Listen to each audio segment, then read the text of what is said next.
Section 7. In the prior topic, we had electronegativity and as one of our periodic trends, and it turns out that has an effect on what's called bond polarity. Now, bond polarity tends to come up in covalent bonds, and just as a friendly reminder, electronegativity increases as you go to the right and decreases as you go down, so it's getting bigger here and smaller here. The other way that you can remember that is remembering the extremes, cesium and fluorine. The noble gases don't tend to bond covalently. It turns out there are some of the exceptions as well. We mentioned at the end of the last section that there's exceptions. Noble gas compounds are always exceptions to the octet rule. Anyway, and you can just remember that it gets bigger going up and to the right. But that trend is still important to know. Now, just as a refresher, electronegativity is how much it attracts shared electrons to itself. And so the more electronegative it is, the less fairly the element will share electrons. And with fluorine being the highest in terms of electronegativity, having a 4.0, as you can see over here on the numerical version of this, you can get to the point where the electronegativity is so big that we end up with an ionic compound that it not only unfairly shares it, but it gets to where it doesn't share it at all because it's holding it to itself, and it's become an ion where it has that electron all the time, has a charge, and we end up in the realm of ionic bonding. Anyway, when there is equal sharing, then we have a nonpolar covalent bond, or NPC, as are frequently abbreviated, where the sharing is equal. The sharing is going to be equal if you have the same two elements, because you can imagine the electronegativity to be this tug of war, where the more electronegative one is going to win the tug of war. Well, if they're both the same strength, hydrogen is a 2.1, then because they're both a 2.1, they're going to not have a winner and a loser here. If we look at the hydrogen and chlorine here, though, chlorine has a 3.0 and hydrogen has a 2.1, well, then the chlorine is going to win that tug of war a little bit more often. Because it wins that tug of war a little bit more often, the electrons spend a little bit more time around chlorine. What that does is it doesn't give it a full-blown charge like the chloride ion, which is Cl with the minus charge, because it actually has all 8 electrons to itself, which means it has one extra electron to itself, which gives it that 1 minus charge. But it gets them a little bit more often because that has a little bit of a charge. Well, the way that we denote that is with this delta symbol that you can see down low here. You've possibly heard or seen delta in math before, and you know that to be a triangle. Well, that's actually the Greek capital letter D. Their lowercase d, on the other hand, looks a little bit like ours, just a little bit more curvy. This one here has it really curvy. I've seen it much more simple than that. And here it means change, and this means what I'd call a kind of charge. A partial charge, a sort of charge. It doesn't have a full-blown charge, but it's more than neutral. In fact, I've seen the delta symbols used on nonpolar things doing delta 0 or delta naught, as that will sometimes be read. To make these a little bit clearer, what happens is because the electrons spend a little bit more time around chlorine and the electrons are negative, then the chlorine ends up with a kind of negative charge and the hydrogen ends up with a kind of positive charge. And because of that, we now have what's called a polar covalent bond, or polar covalent PC bond there. And what that means is that there are poles on there. Think North Pole and South Pole, and that's actually very similar. The North Pole and the South Pole, not just of the Earth, but of a magnet. Here we're talking about charged poles here, that there is a positive side and a negative side.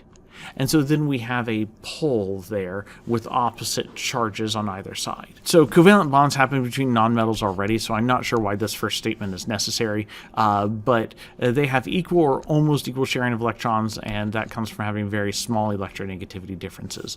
The general rule of thumb, although this is not hard and fast, is that 0 to a 0.4 difference is considered a nonpolar covalent. Most textbooks, including yours, just uses the electronegativity difference. It turns out there's a better way called the Van Arkel-Ketelaar bonding triangle. If you're with me live, we'll get into that, but it factors in not only the difference in electronegativity, but also the average electronegativity, and that actually gives you a better feel for some things that are kind of edge scenarios, exception scenarios to this difference rule. Polar covalent, again, covalent bonds include nonmetals, but it involves a unequal sharing, and it comes when you have some electronegativity difference. They say here moderate. If you have a big electronegativity difference, then it'd be ionic. Anyway, the general rule of thumb for this one is that it's greater than a 0.4 and less than, and text will differ as to where they call the cutoff, and it's because, as I've mentioned before, no bond is ever truly ionic or truly covalent. I've seen as high as a 2.1. I've seen 2.0 done just to make things easy to identify. I've seen 1.8 used, and part of the problem there is that the focus here is just on the electronegativity difference instead of also factoring in the average electronegativity. As I said, there's a bonding triangle that makes more sense, but it's a little bit more complicated to use, and usually the difference is enough. I'm going to avoid testing you on the edge cases, on the ones that are right at that 0.4 where you have to make the judgment call, but generally speaking, if it is a difference of 0.4, it's going to tend to be more non-polar than polar. But again, it's kind of a continuum. Well, when we have a polar covalent bond, then you can end up with what's called a dipole, where you have the positive side and the negative side, as I've mentioned already. We use the delta for that, and your positive side is always going to be the less electronegative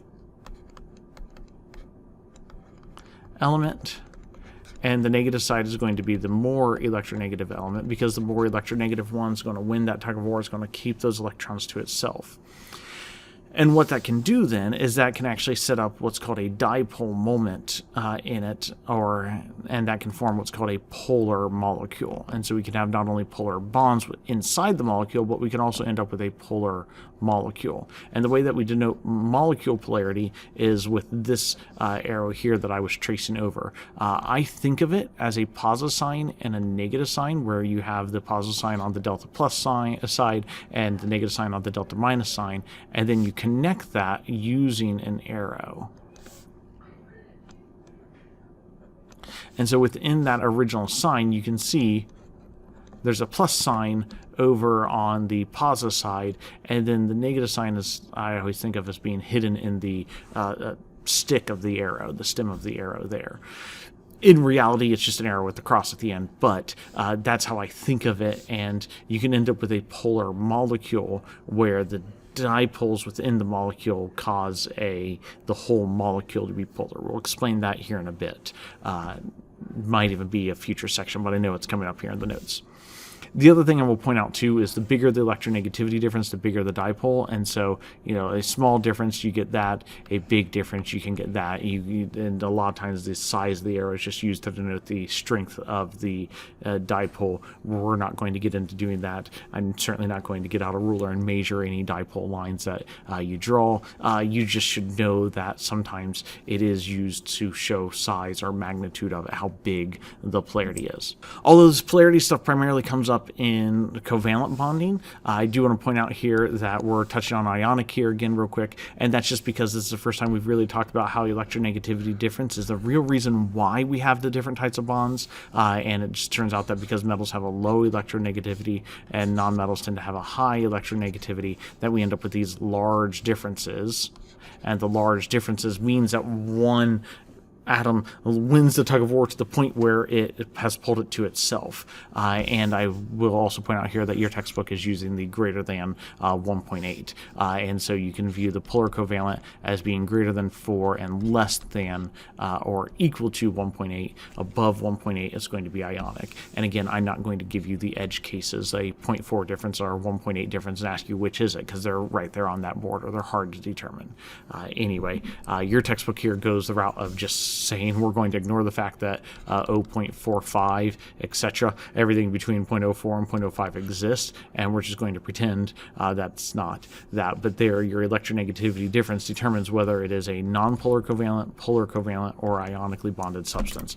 I'll also point out there's another type of bonding that we're skipping over here called metallic, which is again why the bonding triangle is probably a little bit more useful. Anyway, here you can see here the electrons are shared equally, here they're shared unequally, and so we end up with those slight charges. And then here where we actually have the electrons transferred, there's actually a full-blown charge because there's an actual gain and loss of electrons. And I will point out that this is one where we would have a polar molecule as well. Ionic, we wouldn't say that because the charges exist on a particular spot, whereas this here is kind of showing that the electrons spend more time this way than they do that way, but they still make it over here on occasion. Here are just some examples from a table in your textbook. I'm going to move right beyond that because we're going to get into actually trying to figure these out ourselves.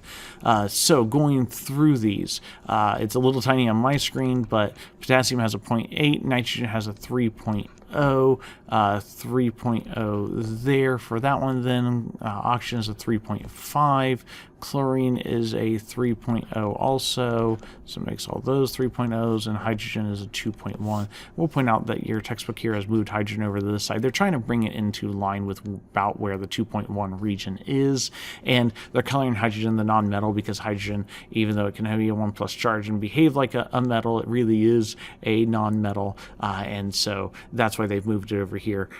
There's nothing that says that this arrangement of the periodic table is the absolute best anyway. Anyway, from here we're going to calculate the difference in electronegativity. We're really only concerned about the absolute value of the difference, and so I always just do bigger minus smaller rather than actually worrying about the absolute value sign there. And so then this one here has a difference of 2.2, 0.5, 0.0, and 0.9. And so based off those differences, this one would be ionic, this would be polar covalent, this would be non-polar covalent, and this would be polar covalent here. And it doesn't hurt to do a little bit of practice with the other things. So on our polar covalent ones here, the less electronegative one is going to be slightly positive, the more electronegative one is going to be slightly negative. Same thing here, happens to be that both of those, the positive one is on the left. By the way, there is such a thing as electropositivity. It's the opposite of electronegativity, and the more electropositives just behave the same way. Anyway, from there, then we could do the dipole notation on that. Anyway, you'll get more practice over those, but that finishes up section 7.